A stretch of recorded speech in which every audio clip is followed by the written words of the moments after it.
All right, little update on this, my FXR project frame. This, if you remember from the other video, I had it's all sandblasted now, obviously.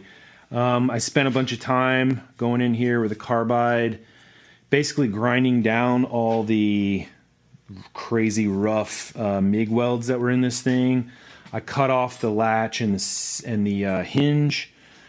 Still have obviously more cleanup to do. I haven't even hit this thing with any sanding stuff, just literally the rough stuff, the carbide. Cut these, had floorboard mounts in the front. They're cut off. I'm gonna clean all this up and add a little special treatment here.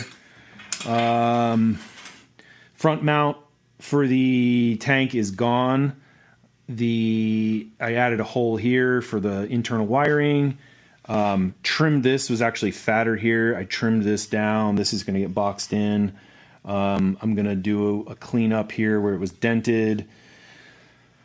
What else? I have to make gussets for here and re-gusset this whole thing because this is not enough to me, and I don't know how they made this frame, or somebody maybe modified it, but it's been like welded and welded and welded. So I definitely want to sure up all this.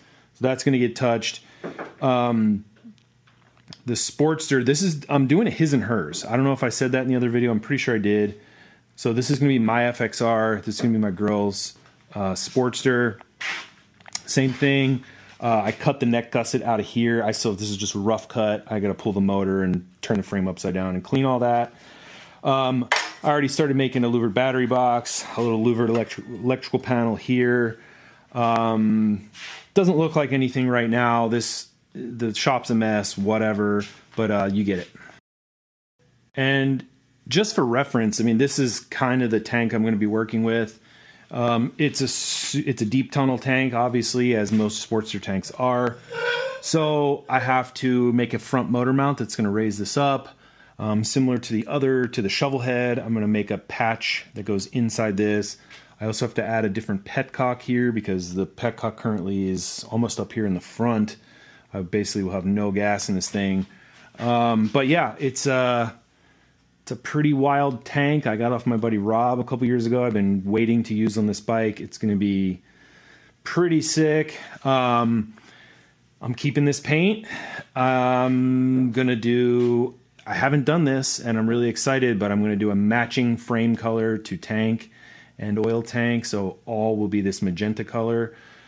I'm going to carry through some of this pinstripey type graphic stuff here, probably into the oil tank.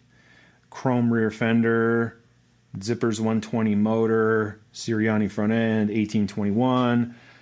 Got a bunch of cool stuff for this. I'm really kind of excited, like overly excited.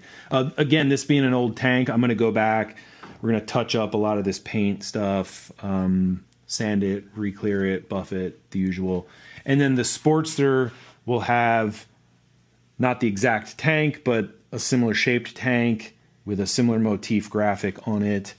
So yeah, really excited about this one.